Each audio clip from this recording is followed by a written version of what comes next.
welcome. Let me know that you're here. Thank you, Jen. Brilliant, you can hear me. We've got the rain arrived. Who's in the UK? Who got used to the lovely weather and fooled themselves into thinking it was permanent? Oh, see, you've got a van as well. Marvellous. I am in Trevor. Has your van got a name? I feel like they have to have a name, don't they? The sillier the better. I didn't name my van.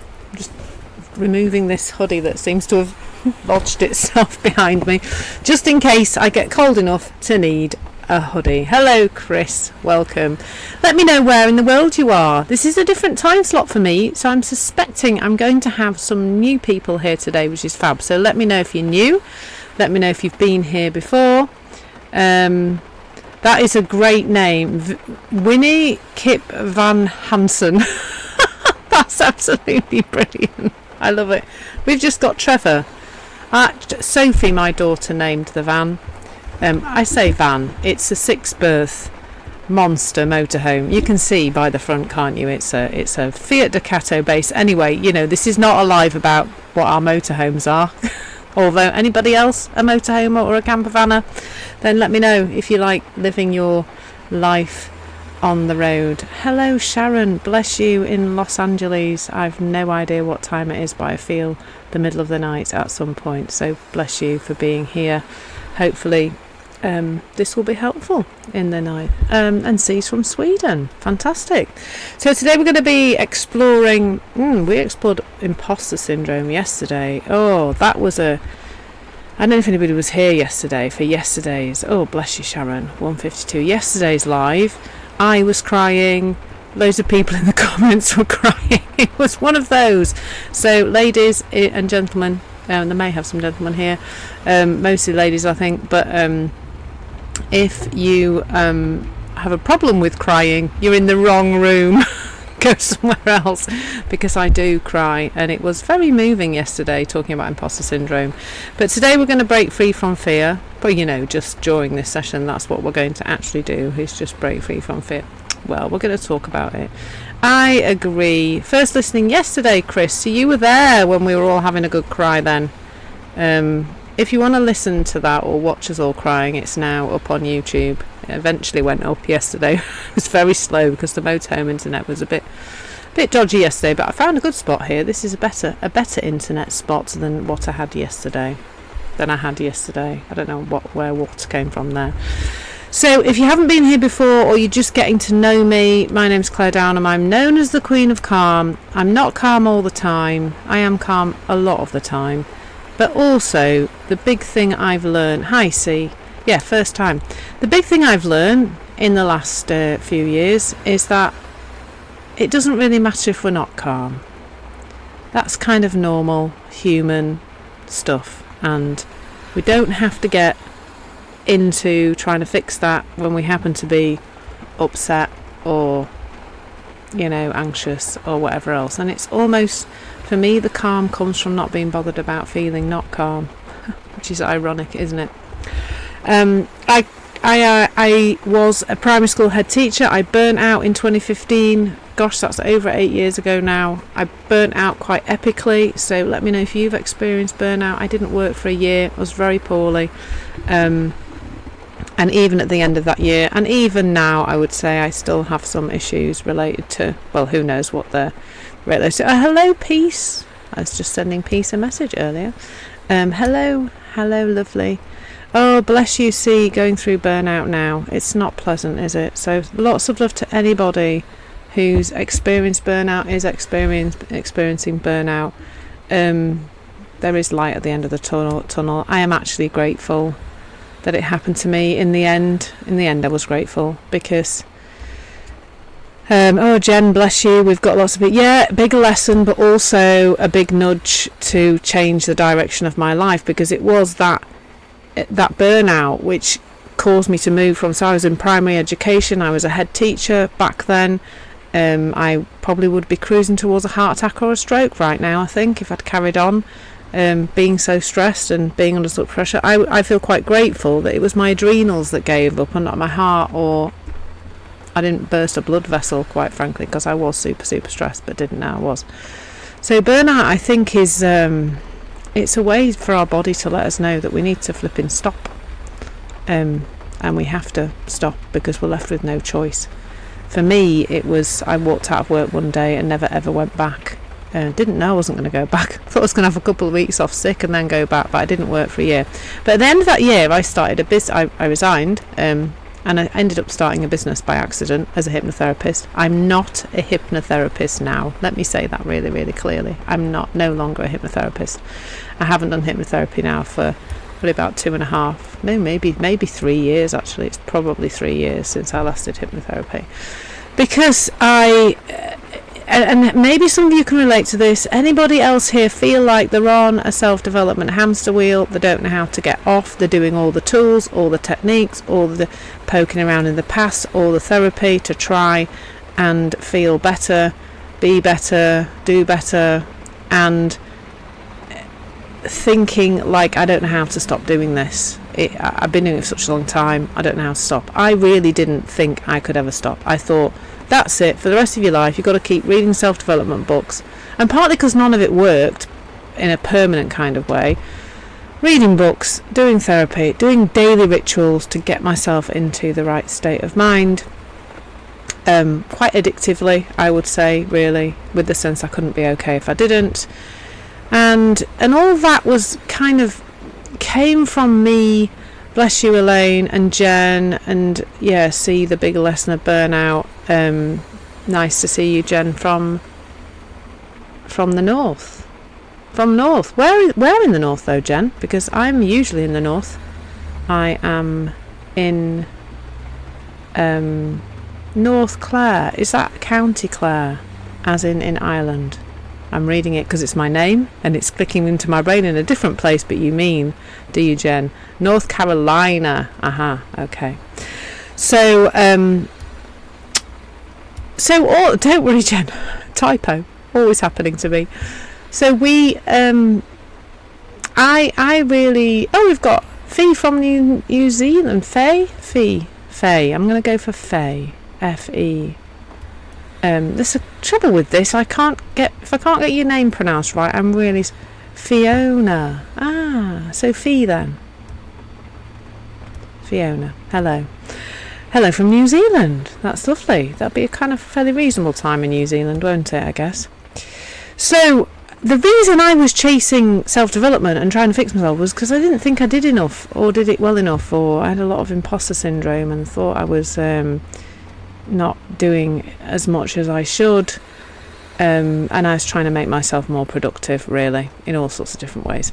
Then a miracle happened, and you're here to learn a bit about that miracle, because I was taught something called the 3 principles. So has anybody else come across the 3 principles, which you might have learned as the inside out understanding? It's got all sorts of other names. Innate well-being. Has anybody else? Oh, Chris, fantastic. Somebody who knows about the 3 principles. Brilliant. Good. Fantastic. Oh, Pieces there with fiance Cat. Brilliant. We've got Ben. Hello. Oh, Ren. Sorry, I need my glasses on. Never heard of the 3 principles. Hello, Ren. And see, you to live in your motorhome Ford Transit in New Zealand. That's what we're going to do. Not in New Zealand, probably in Spain or somewhere like that. Well, for 3 months at a time, of course, because we can't go to Europe for longer than 3 months now, unless we get all sorts of special passes and permits. And anyway, we probably want to come back every 3 months and see our families. But that's what we're planning to do at some point in the future. If I continue to grow my business to a point where it can support us to do that. Getting old, so not getting old. Oh, brilliant! But you went now. Juice. I love trying to pronounce names. I'm so sorry if I'm getting them wrong. You went for a workshop a month ago on the 3 principles. Brilliant. Fantastic. So it's great we've got a few 3 principles people in the room. When I came across the 3 principles, I was really tired. I was on a self-development hamster wheel. I didn't know how to get off. I thought I was fundamentally broken. I thought there was a lot of stuff in the past I needed to try and deal with. I did a session this morning, which is going to go up on Insight Timer shortly, hopefully, about how your well-being is not in the past. It never has been, never will be. So I hope you listen to that when it goes live on here. So follow my profile, and then you'll see those new tracks being released. I've got about 5 tracks, including one called "What Are the 3 Principles and Why Do They Bring More Ease?" are stuck in the system, and I've emailed them this morning with the track titles that are stuck, because they're approving the ones I uploaded last week, but they're not approving the ones that I uploaded about a month ago. So let's hope they get released soon. So in January 2020, I was introduced to this thing called the 3 Principles. It's just a really simple understanding of how our mind works and how our experience is is being great. I'm laughing because Doctor said my steering wheel is on the wrong side. I'm in the UK, so it's definitely on the right side. It's all a bit back to front here, isn't it? Like, it's over there is the steering wheel. It's on the right of the vehicle. That's where it's supposed to be in the UK. But lots of people have Heimers motorhomes here, and they often have the steering wheel on the wrong side.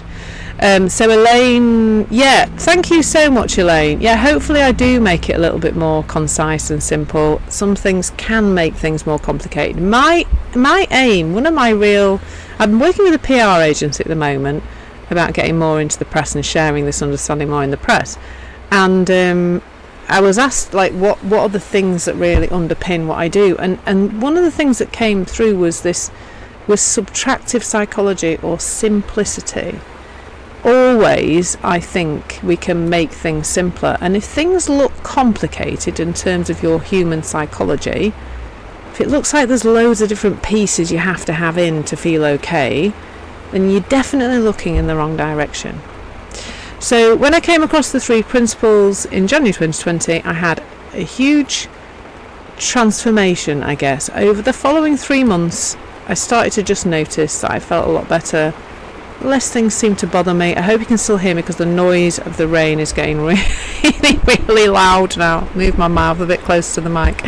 And I just noticed that I was happier, lighter, felt more at ease, got over things faster, didn't really seem to be bothered by myself and how I was, less focused on that. And so by March 2020, and we all remember March 2020, I think it's pretty much indelibly marked on most of us, isn't it, in some way, shape or form. Lockdown started, my in-person hypnotherapy business was no more, but I was grateful, because much as that meant we were a bit skint, it was great because it gave me all this space and time to explore the 3 Principles. And so I did, and I retrained, and over the last 3 years I have changed, and I'm really loving changing other people's lives too, and helping people to feel better.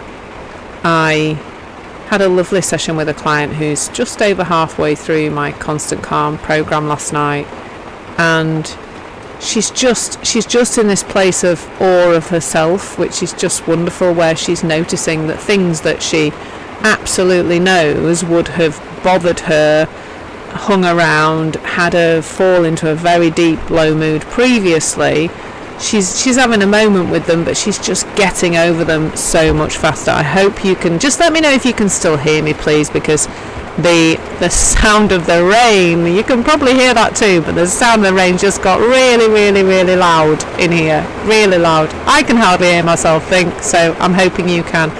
I'm hoping my mic is quite good at making sure the sound is only picked up from one side, so hopefully can hear me and the rain. Well, that's nice then. It's a nice like background noise, isn't it? That's lovely. So the 3 well, to be fair, bless the rain, because as my fiance will tell you, the grass needs it. It had already started to get quite brown at the ground, so it's getting a refresher. It's getting a bit of rain. My fiance's actually today, he's doing the food safety audit at a country show. A country show today. It's not going to be good. Poor people, they've had all this lovely weather.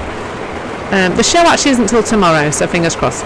So, what can you do if you find this interesting when I get going? Obviously, I feel like I'm shouting because the loud it's slowing down a bit now. Fingers crossed. If you find this interesting and you like listening to me, then please do keep listening to me. Go and follow me. Listen to more of my tracks. Find out about the 3 Principles a little bit more. What you will mostly hear me talk about is not the principles themselves. So the three principles are thought, consciousness and mind. Universal mind, universal intelligence, universe, energy, God, whatever you want to call it. Mind is a funny word, but it means universal intelligence. Now what you mostly hear me talk about is the implications of those three principles. How we relate to our thoughts and feelings is what we're looking to change here. We're not looking to change our thoughts or feelings. The joy of this conversation is, for those of you who are doing a lot right now to feel okay, is that there's nothing to do. There's some listening, there's some learning, there's some exploration, some curiosity, but there are no tools, there are no techniques, and there is no trawling about in your past. There is a reference to the past in terms of the fact that you think the way you think because of stuff that happened to you in the past, but there is not any poking around in the specifics of that. So there's a lot less to do than you may be doing now. It's subtractive, not additive. Most other things that we do to try and help ourselves increase the interference. So I work with an equation which is performance, how well we do in life. I don't mean like sporty performance or necessarily, passing your targets this month. I don't mean that. I just mean how we are in life, how well we're doing in life, equals potential minus interference. Thought is the main interference. Having a lot in our heads gets in the way of us connecting to our true potential. And so here in this conversation, we're looking to subtract, not add. Because in here, you are already whole and well. So my mission is to share this understanding as widely as I can, and if you are able to make a donation in this session, that helps me to do that. I'm in a conversation with Insight Timer about adding the three principles as a modality on this system platform, because it is not there yet. So fingers crossed we'll get that done, and then I can tick that box when I upload things, rather than kind of trying to find something that vaguely fits with what I'm saying. So at the moment, this month's topic is revealing your potential. So there are sessions, there's 4 sessions in total this week. We had one yesterday, one today, and then the other 2 are Wednesday and Friday, just because Thursday's too busy, can't fit in on Thursday, too much happening, and a bit of travelling possibly as well. So the course that kind of connects all this together is called Revealing Your Full Potential with the 3 Principles, and that course of course is available on my profile. And there's another course which is worth doing before, because it's called Calm, Balance and Clarity with Ease, and it probably is understanding of the 3 principles wise, is a preemptor to the Revealing Your Full Potential course. So both of those courses are available, plus loads and loads of free tracks and a few premium tracks now as well. Morning Joseph, lovely to have you here. So today we're going to explore breaking free from fear with the 3 principles. So I think fear is a really interesting thing. I don't know if you know of Marianne Williamson, but I'm pretty sure it was her who once said, you're either living in love or you're living in fear. And that really resonates with me, because and another way to say that would be, you're living in your potential, in your true self, in the calm, the clarity, the wisdom, the peace, the love, or you're living in your thinking.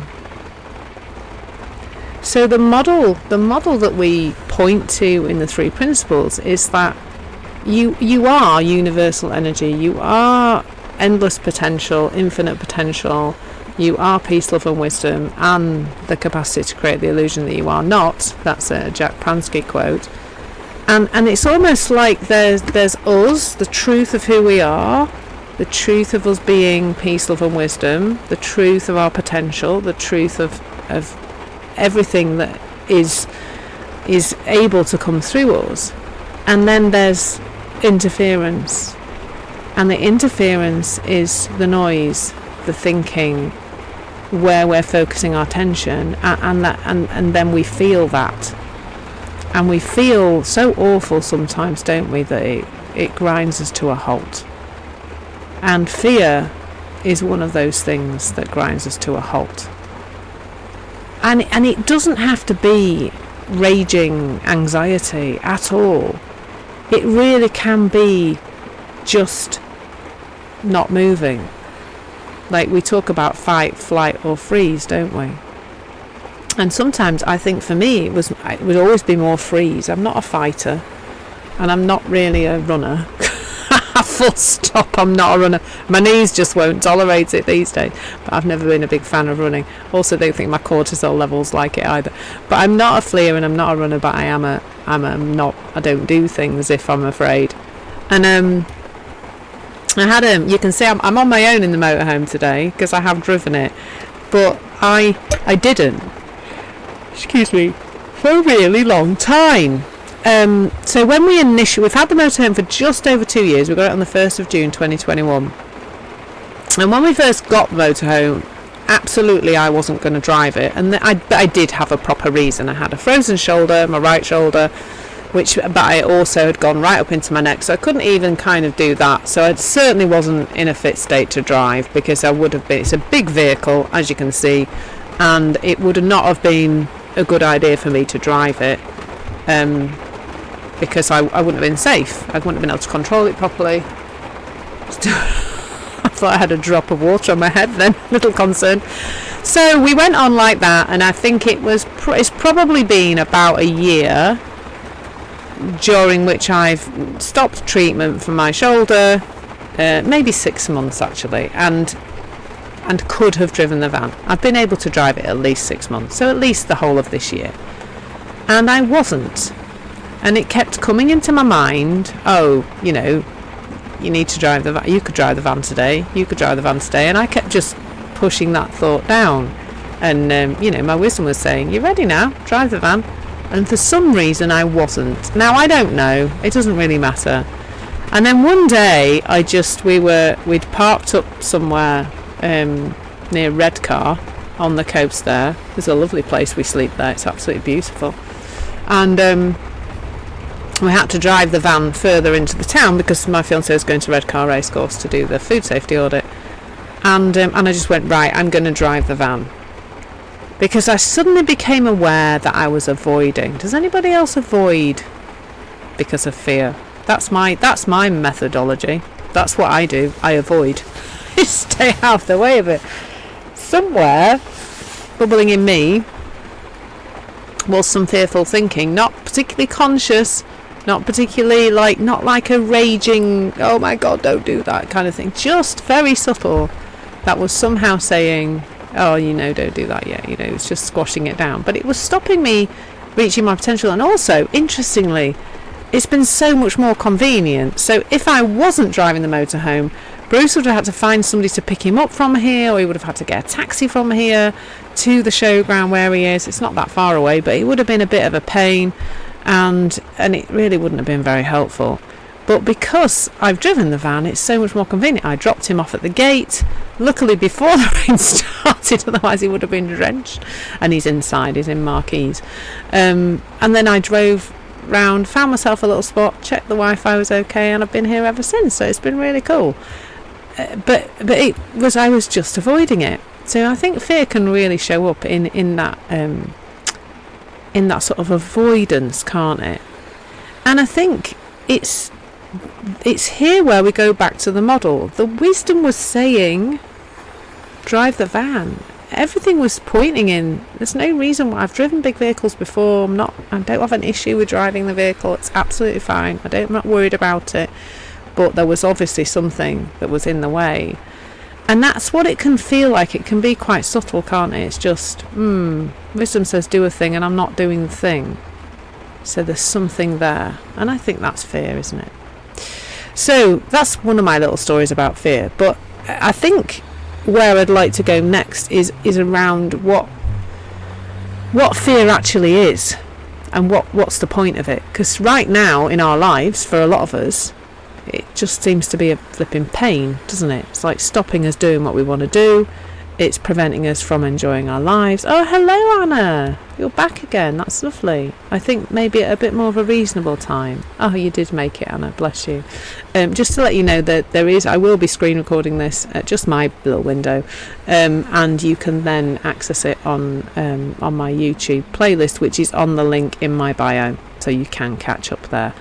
So please do that. I know some people have been doing that, catching up on them. So, and welcome to everybody else who's just come in. Anna's just come in and said hi and hello to Anna. Let me know if you've just arrived, and let me know where in the world you are, because it's always good to know where you are. I'm in near Lincoln at the moment, in the motorhome called Trevor. Normally I live in Leeds in Yorkshire, so let me know where in the world you are. And it is absolutely siling it down, as we say here. Stair rods, raining cats and dogs. It's doing all of the above, and in a motorhome it can be quite noisy. It's eased off a bit right now, so that's a bit better. But please do say hi. You're not too far away from me right now, Debbie, then. You're really, and when I'm at home you're not too far. Another Yorkshire gal. I think you're the first person who's actually admitted to being from Yorkshire. Than on these sessions. So fabulous, Debbie, good to meet you. We could meet in person for a cuppa, Debbie. That is actually... Oh, do they, Anna? I mean, some British people do say that too, but generally... and living on the Gold Coast in Australia. There you go. And you probably find you two are not near each other at all, because Australia is so large, whereas Debbie and I are quite physically close to each other. But in fact, I'm probably going to pass by Debbie not far away on my way home to Leeds later. So fear. Let's think about, like, when we think about fear, I think it's really good to think about other animals and how they do fear, and what's the difference in terms of how we do fear. So I want you to imagine you're on the savannah in Africa. Some of you might have to manage that. Might live near the savannah. But anyway, there's the antelope, and the antelope's skipping along, having a lovely day.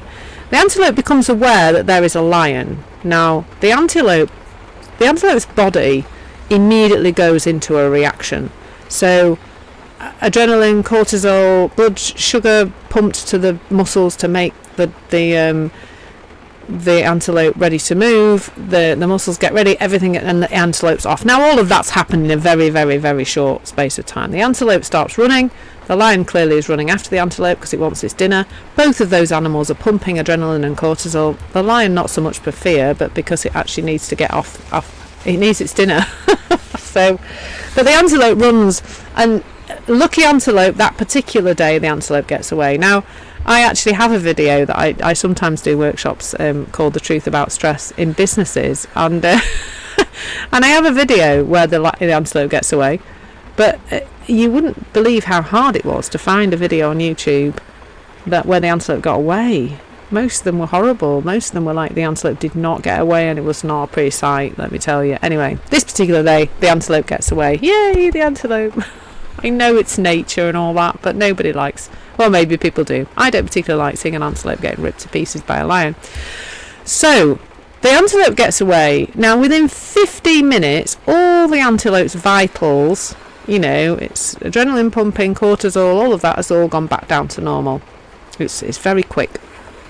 The system resets very quickly. Now, this is not what happens to human beings. If you imagine that was a human being brain inside an antelope, the human being would spend the rest of the day on the savannah, like literally stressed out. When's the next lion coming? Oh, the human being would be doing the what ifs. What if I'd been eaten by the antelope? Who would look after my children? What if the lion had eaten my back leg? What would I be doing with 3 legs? How would I survive? What if there's another lion round the corner? What if? And etc., etc. So the human being doesn't just forget about it and get on with eating the grass. Not the wheat grass, but like the antelope just chilled out, eating the grass, not really bothered about any of that. Yes, it is the evolution that's the problem, Anna, because of course, hello Max, welcome, because of course we as human beings we think, and we think about horrible things and scary things and upsetting things, and we therefore feel upset and scared and stressed out and anxious. So a human being can think about being chased by a lion and create the same level of stressful reaction in the body as if the lion was actually there. And part of our problem with fear is we haven't got anything to be afraid of, really. I mean, anybody else got any saber-toothed tigers running around? I mean, maybe you do, but most of us are not at risk from real, actual danger at all, ever. And when we are, have you noticed what happens? So I'll tell you a little story about what happens. So a few years ago, it wasn't a lion, it was a field of cows, which sounds really like quite minor compared to being chased by a lion. But actually, every year in the UK, do you know, people get trampled to death by cows. Like nearly every year somebody dies because of being trampled by cows. So I was going for a walk on a public footpath. Naughty farmer. The naughty farmer had put the mummy cows and the baby cows all in the field together, where the path went. Now, as I walked into this field, I thought this is a bit funny, because there was a mother and a baby quite near the gate, who I had to kind of skirt round, and she did not budge. She was like attitude cow. That's my story about what's inside a cow's head. But she just didn't move. She wasn't afraid of me. Normally, if they've got babies, they kind of move away. They don't want to be near you. And as I walked down, I was walking down a dry stone wall, the edge of a dry stone. Thank God with no flipping barbed wire or anything on top of it. As I walked down the wall, I got about halfway down the edge of the field, and there was this loud mooing started. And there was also a bull in the field. So there was a bull, the mums and the babies all in the field together. As I've already said, naughty farmer. Naughty farmer.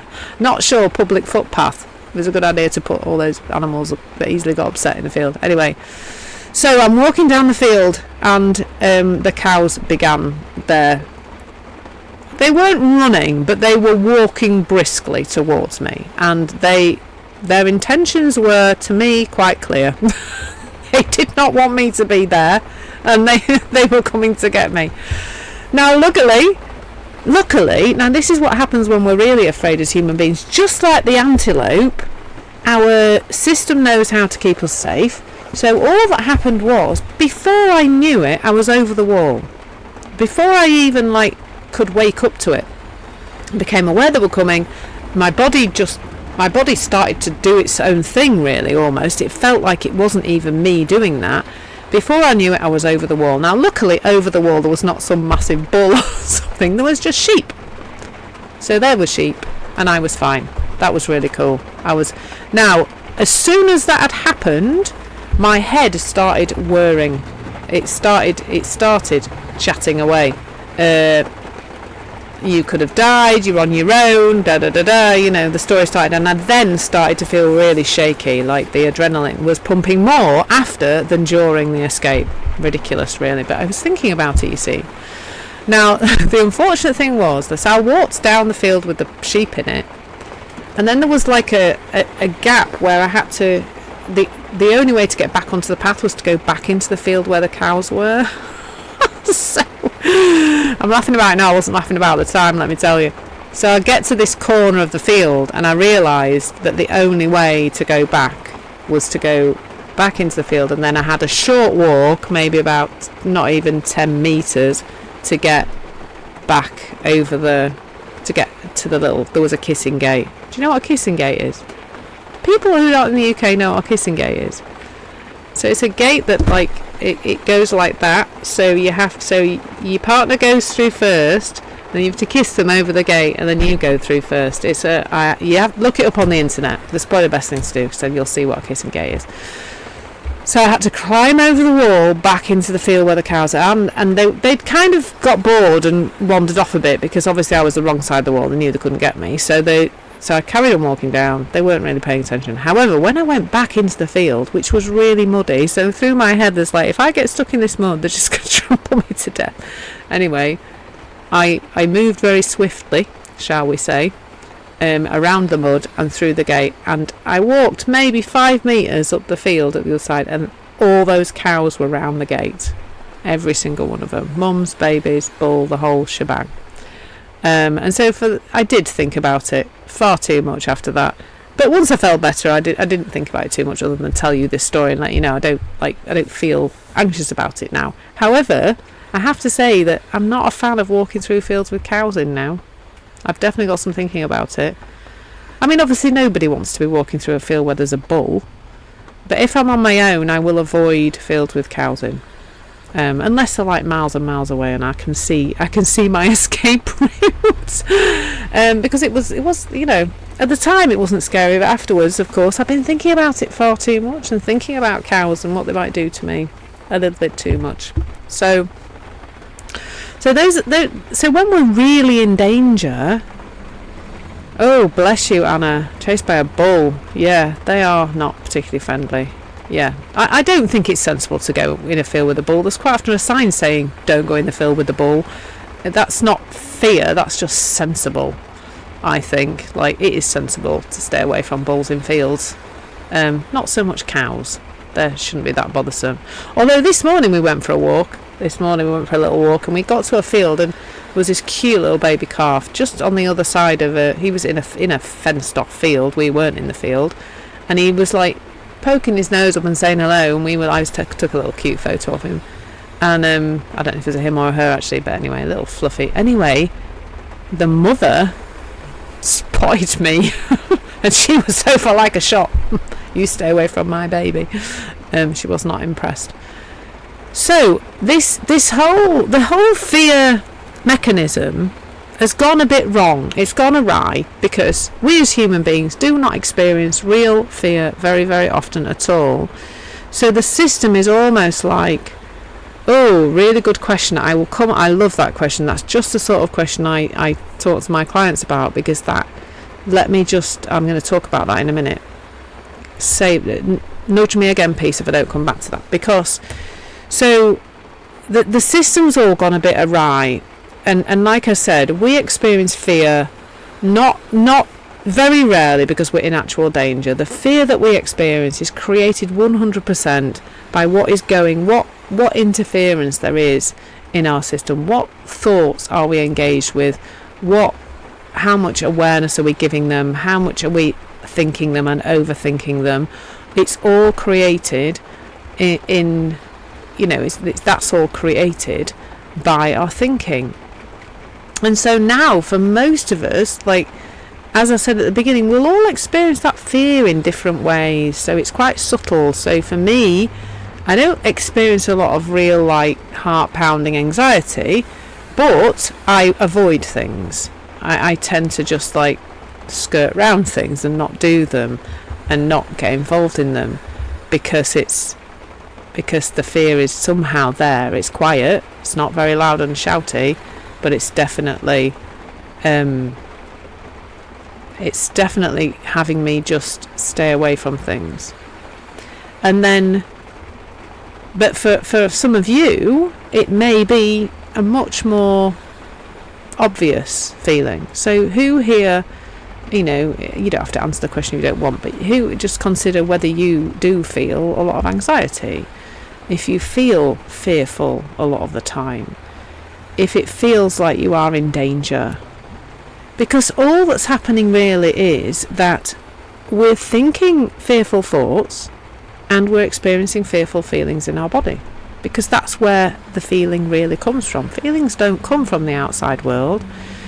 Once I got over the wall away from the cows, I was not in danger, but that's the point at which my body started to produce all that shaky adrenaline, because I was thinking about what could have happened. I was in the story of what could have happened. I was in the story of what might have happened to Claire as a victim of the cows.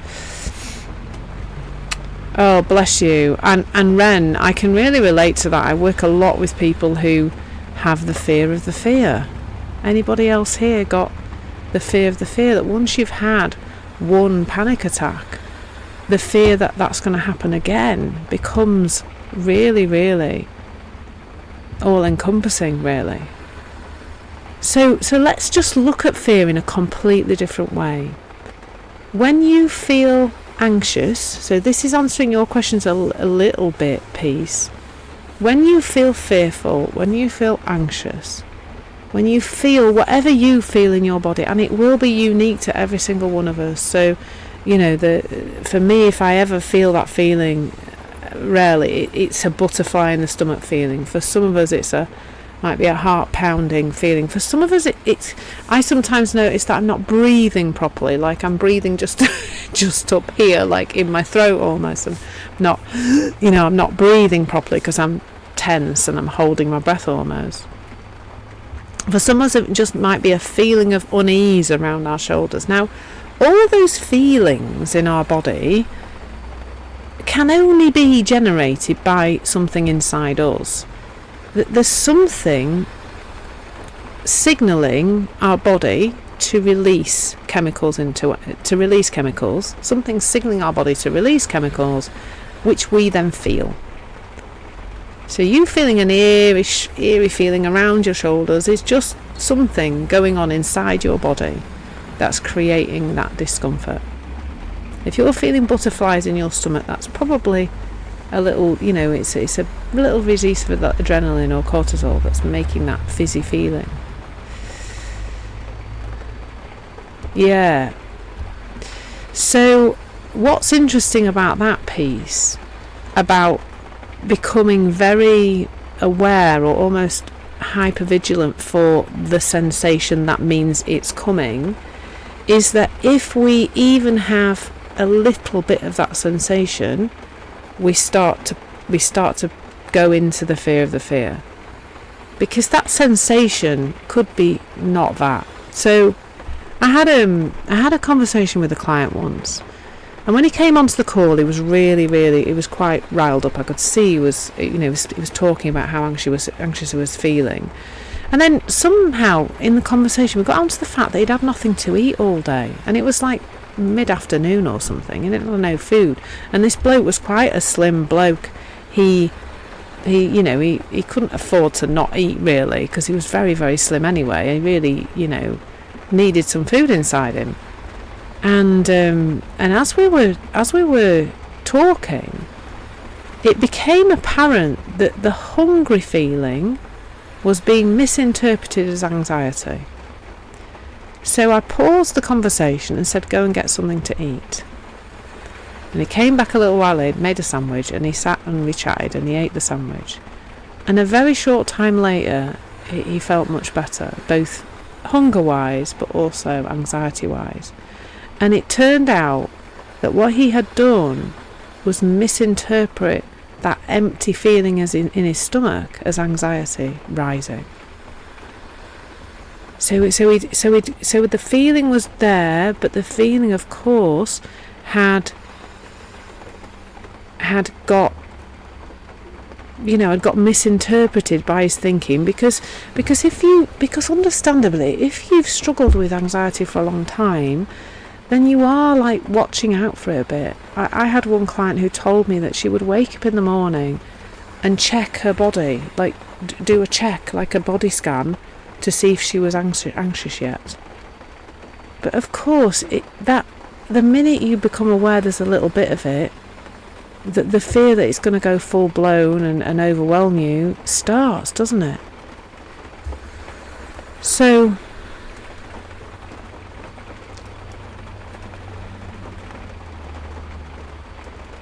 yeah, brilliant, Ren. Like just having an awareness of your patterns is really, really useful.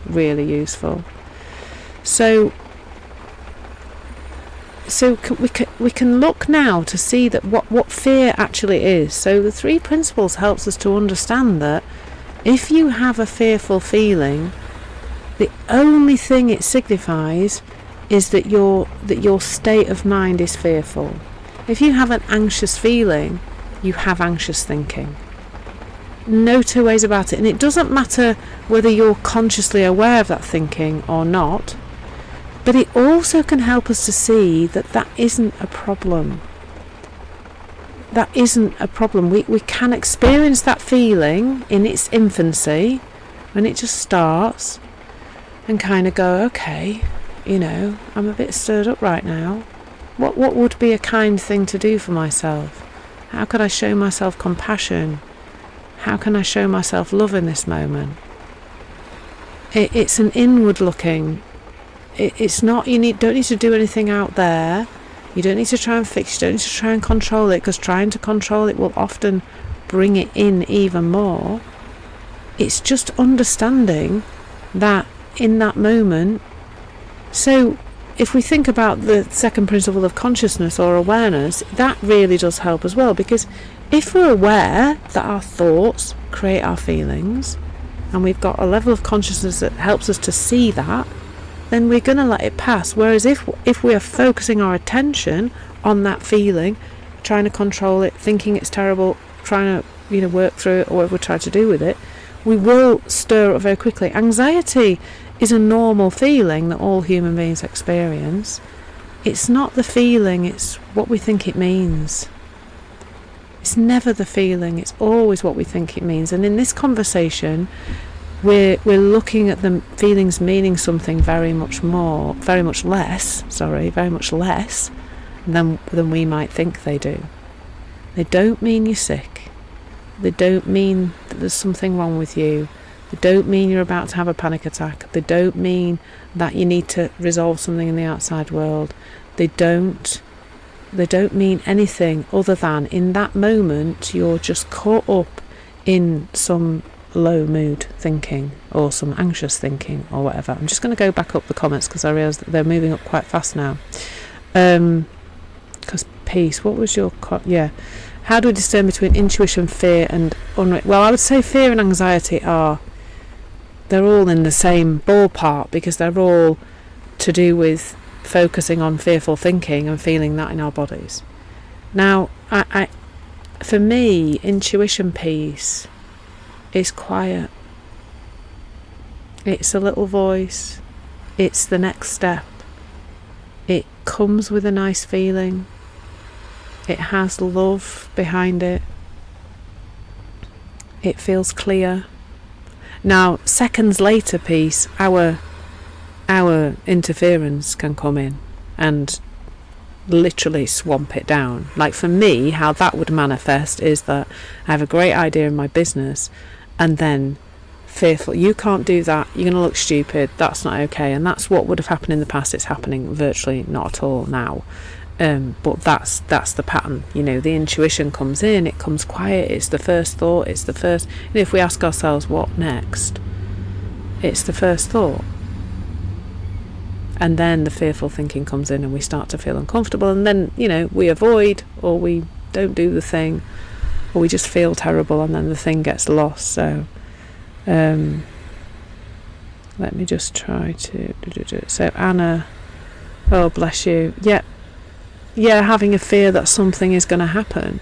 I mean, a lot of our fear now is for stuff that isn't happening now. It doesn't even look like it's going to happen now, but we're caught up in a story that it is going to happen. So then we feel terrible. Oh, bless you. Well, I hope you found this helpful, Anna.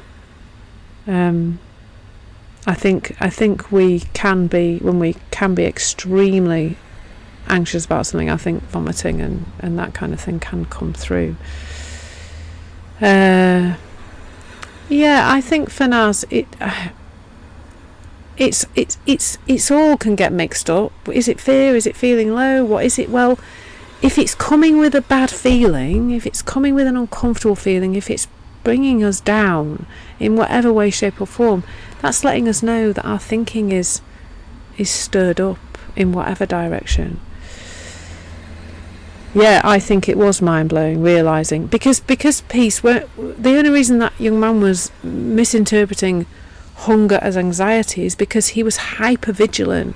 So he felt a little like butterfly feeling in his stomach, and he was straight on that's anxiety. So of course then he was in that, I shouldn't be feeling anxious, how do I do something about it? And so when he came on the call, it was already really stirred up, but actually he just misinterpreted the first feeling, because that's what we do. If it's like confirmation bias comes in here, and confirmation bias has us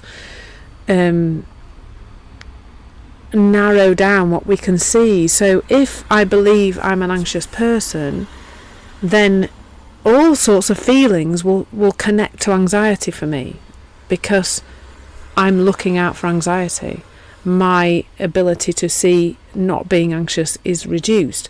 My ability to see anxious is very, very focused and very, very, I'm very focused on it, and I'm looking for it. So that's why we can interpret a feeling as being something, an indicator of something to come.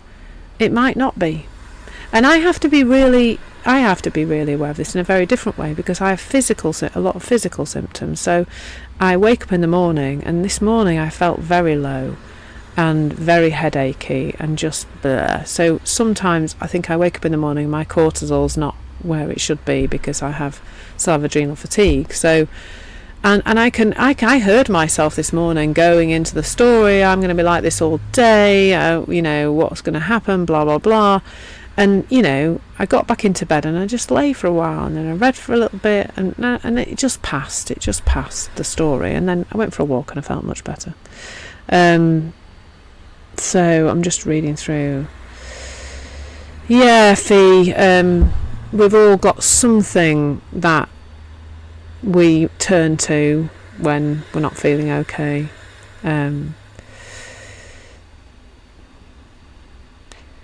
Well, I think looking after our physical body is important, and I would say you're probably right that if you've got low blood sugar, I can feel quite jittery when I've got low blood sugar. Now, if you're, like we've just said, if you're already focused on fear, you're already focused on anxiety, you're already watching out for your next experience of anxiety, then you're going to read that as anxiety instead of reading it as hunger. Because that's how confirmation bias works. So confirmation bias says, here's my belief, this is my rule of how life works, so let's make everything in life fit in that box. Never mind that there's loads of evidence that it's not true. So my favourite example of that is that if you think if I think Bruce is my fiance, you'll have heard about him before, some of you, but if I think Bruce's job is to empty the bins and I think he's a bit rubbish at it, when I go in the kitchen, I will not notice the bins when they're empty, but I'll really notice them when they're full. And my brain will start to create an illusion or reinforce an illusion that Bruce isn't very good at emptying the bins. Because my brain won't even let me see. There's millions of bits of information in every second that we could be seeing, and our brain will cope with about 50. Cuts everything else out. Everything that doesn't fit the model of how we think life is working. It won't work. It will just create an illusion for us to fit our belief system. So then our belief system gets reinforced over time, and before we know it, we're just believing our belief system more and more. A lot of thinking is irrational, Ren. A lot of mine is totally. Peace, thank you. I think it's realising that once we have a belief that we are a thing, anxious, for example, or very fearful or whatever, we will go looking, we will, not deliberately, but our brain will be, oh, is it coming again? Like checking for it all the time. It makes perfect sense, doesn't it? That's really helpful, Ren. I did not know that. Interestingly, I'm rarely still asleep or getting out of bed at 7:30 because I'm such a lark. I get up so early. I think I was awake at 5:30 this morning. Yeah, too early really. I think for an awful lot of people it's fear of the future, Anna.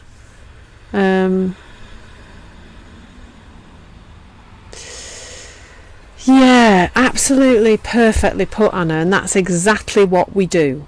So as a human being, if we engage in, if we are in anxious thinking, what we're really doing is making up a scary version of the future, frightening ourselves about it, and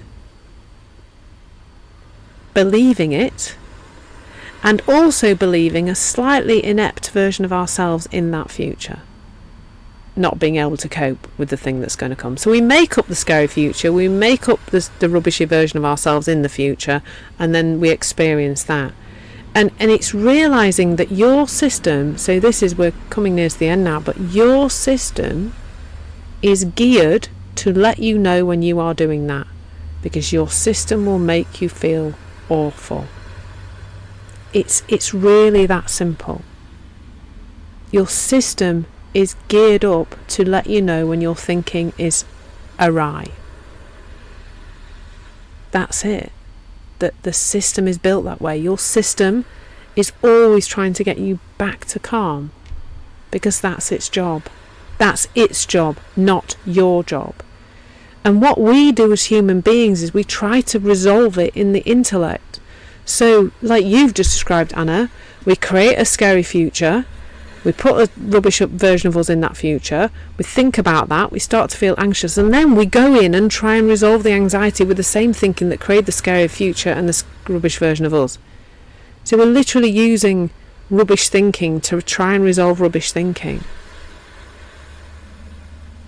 And actually, once we start to notice, it's just awareness. When we just start to notice, oh, I'm feeling really off here.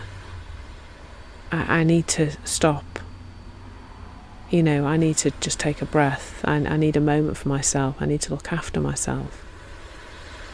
It is so much simpler. And it just comes from realising that you are living in a thought-created reality, that your feelings come from your thinking and not from anything out there or anything in the future. And that's what this understanding of the three principles presents to us. The opportunity to explore in that direction, to become more aware, to start to change our relationship with our thoughts and feelings. Not change them, because I'm telling you now, as you change your relationship with them, if you understand them as something different to what you might understand they are now, the natural consequence of that is the falling away. There just is a natural consequence. Hello, Prue from Australia. So I see that we've got 92. Somebody get 8 more people to arrive. I do like it when it tips over to 100. Message your friends. No, you don't have to do that because we're nearly at the end. Hello, Thomas.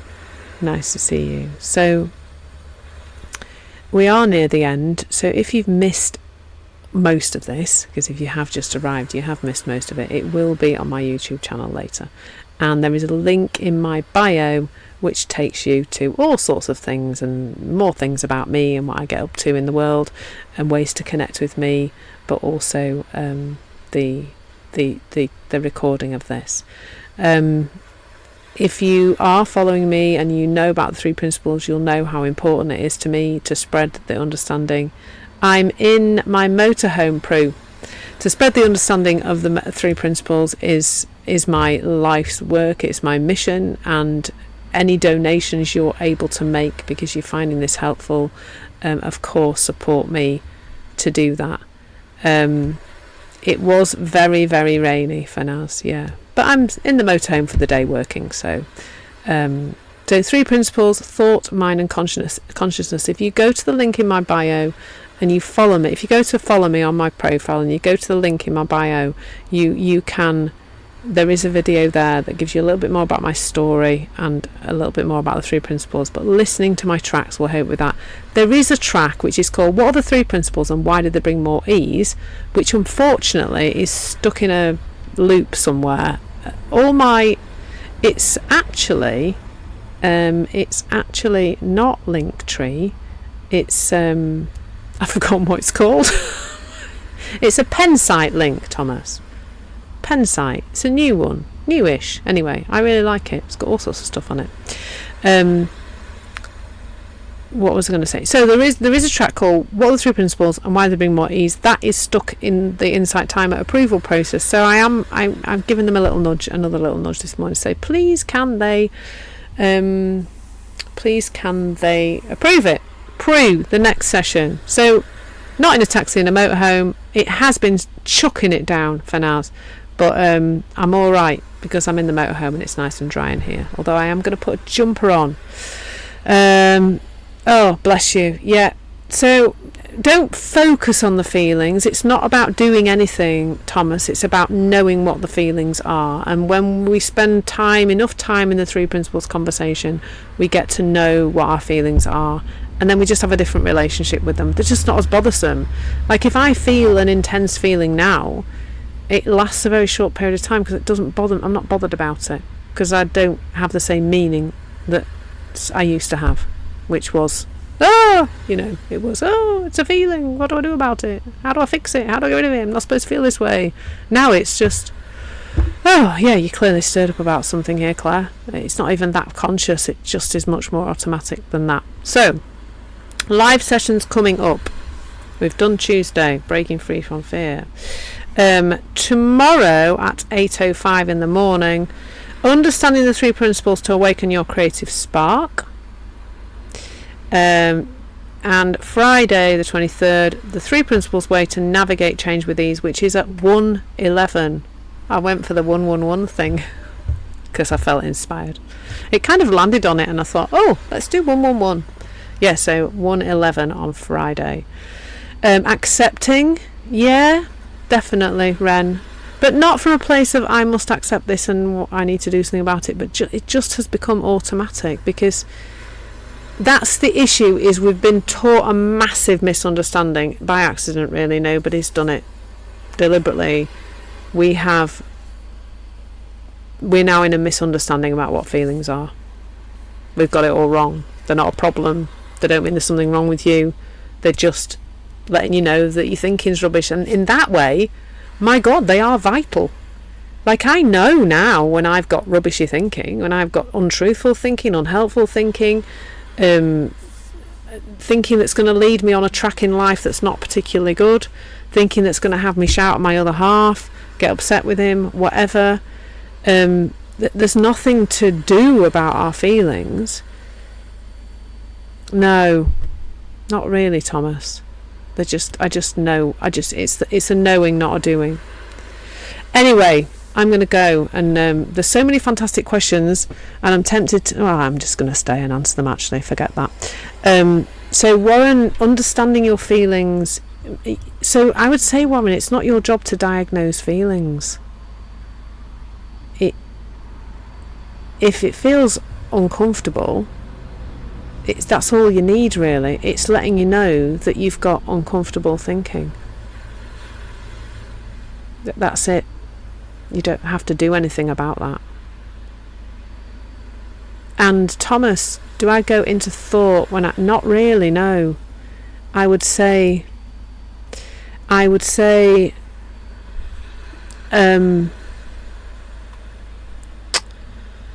it's much more subtle than that.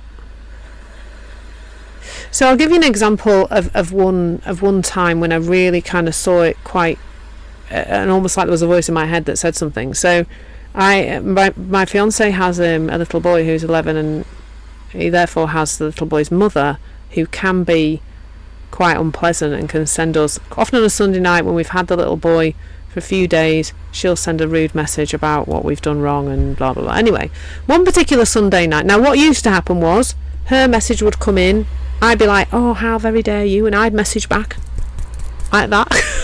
Like proper angry. Don't you talk to us like that, and it's none of your business, and blah blah blah. And then she would message back, and then I would message back, and we'd all end up, like, on Sunday night I wouldn't be able to sleep because I'd be like worrying over my head about what I needed to say to her and how to make her stop doing it so I could feel okay. Like, it really felt to me like my feelings were coming from her now, and that she just needed to stop it, and then I would be okay.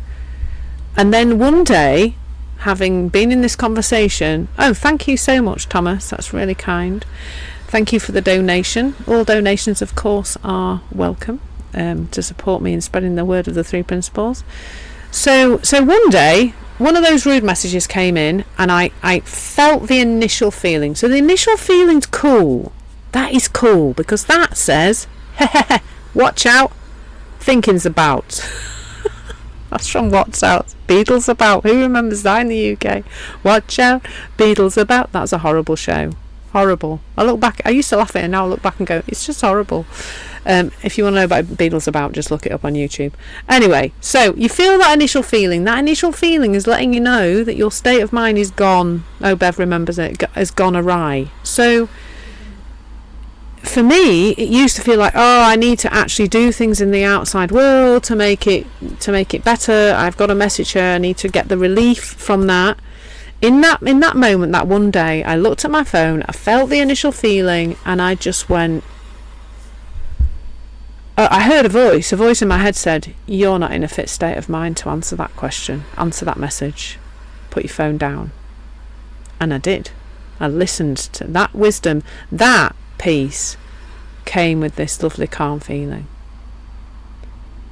It felt very clear. Your thinking is out of sorts right now. Put your phone down. Which I did. And I didn't reply. And later on, I read the message and just thought, that's somebody who's upset. I don't need to answer somebody else's upset thinking with my upset thinking. It's not helpful, is it really? And so there was no reply, because there wasn't really a question or anything to reply to. There was just somebody ranting on a phone. So I put my phone down and I just left it. There was no reply. So that's the difference. Now there's not a process. It's just in the moment. When you see it, you see it. When you don't, you don't. And trust me, folks, I don't see it all the time. I'm just going back up the comments. So there's no suppression, Ren. A feeling is supposed to last 90 seconds if it's left alone. Not suppressing them. I don't even know what that would mean, really. Like suppressing. No, just knowing what they are, knowing them, not suppressing them. Because when you know them, Ren, the natural consequence is that they pass. That's it. So hopefully that makes sense. And they're not stored in the body, they don't live there, they're not going to get us sooner or later. That isn't how feelings are. Feelings are a representation of thought in the moment. All the therapy that we've done, me too, over the years, it's made us think that feelings are trapped in our body and we need to get them out and deal with them, or oh no, stop that. No, in the moment you feel what you feel because you think what you think, and because of how much energy you put into that thinking and how much you stay with it and wear it round. It's I don't think they're stored in the body. I think it's an in the moment thing. Prue, I've got a few people in my life too like that, so I can totally relate. But it's realising that our feelings, like people still can be pains. I'm going to say it, Prue. But how we feel about that, the impact that has on our well-being, is to do with us, not them. It's to do with the thinking that we have about it. It's like Piccadilly Circus, this car park. Can you see all the cars coming and going? I don't know what's going on. I maybe won't peek out the window and let you know. So Anna, just knowing they're there, and that's okay, just letting them be there. Yeah, I love that actually, Ren, because Anna, sorry, because the feelings are just letting you know about your state of mind. There's no other meaning required at all. Yeah, Jeremy Beadle. I don't know if he's even still alive. Hey Google, is Jeremy Beadle still alive? Jeremy Beadle died in London. Oh, bless him. I have to tell you. There you go. Google says Jeremy Beadle died in 2008, folks. So that's quite a long time ago, isn't it? I didn't know that. So I think he stayed on telly for a while.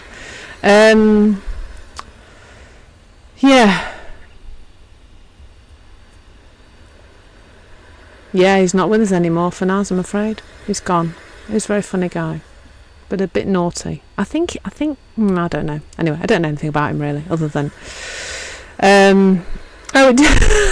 Debbie, Mike. It's probably because I don't know if you've got a Yorkshire accent like me, Debbie. If you live in Selby, Fanaz. It's okay. He was a funny guy. I think if he's up there watching us, he'd be quite pleased if we're laughing about him and what he did in life, because he did do some very naughty things. He used to be. It was a wind-up show that he did. He just wound people up. And I don't know, it's a funny sense of humour, that. So from the littlest things he did was, he used to put a £5 note on a piece of string. And then when somebody went to try and pick it up, somebody would be pulling the string so they could never catch the £5 note. So it played pranks. But some of the things they really did that were awful was they would like take somebody's car off the car park where it was. Somebody gone to work or whatever. They'd replace it with exactly the same car, put the number plates on, put it in the same car parking space. All with they were always in cahoots with this person's family. They usually were people who wound other people up. The family were getting them back, basically. And then they would, as the person came out of work, they would just have a steamroller like roll over their car or something. And then the poor person would have a blue-nosed fit because they thought the car had been run over by a steamroller. And they'd be like, oh my car, you know. And then, of course, eventually, after they were really wound up, it's a miracle people have heart attacks, actually, or that he didn't get punched on the nose. I would be I was quite surprised. Perhaps they just cut out the bits where people punched him on the nose, because actually, it was not funny. Well, you know, I laughed at the time in the 80s, but right now I don't like things where people wind people up. Really, it's, sorry to say, I find it's not girl humour. My fiance does it sometimes, and my son is terrible at it. He does really awful things. He's a real wind-up merchant. Terrible. Anyway, we're not talking about wind-up merchant. We're talking about. Hopefully, I've answered everybody's questions. I've loved all the questions today. It's been absolutely brilliant. We've run over by 10 minutes, but who cares?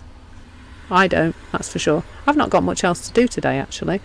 If anybody fancies a chat, let me know. Drop me a message. I'm just sat in this motorhome on my own all day. If anybody fancies a Zoom, drop me a message and we'll have a chat. So, what to finish with? Yeah, 2 more sessions today. We're talking about Creative Spark on tomorrow at 8:05 in the morning. We're talking about Navigating Change with Ease on Friday at 1:11. Which is a magical time, apparently.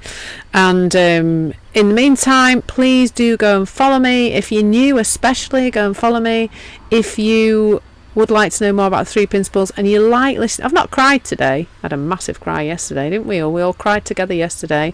Oh, you're not being silly, Fanaz. None of your feelings are silly. It's all fine. It's okay to feel sad about hearing that people died. It is sad, isn't it? Very sad. Thank you so much, Debbie. I hope you listen again soon and message me for that cuppa somewhere between Selby and Leeds. That'd be good.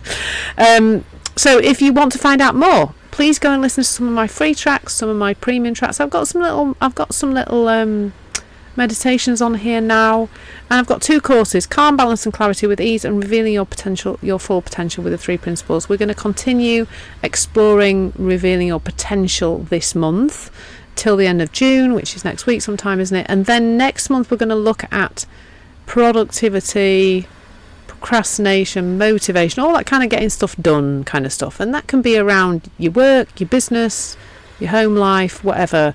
But not with the premise that women should be doing everything, but more that we can do anything and we can create a bit more balance in our lives if we get stuff done that we want to get done.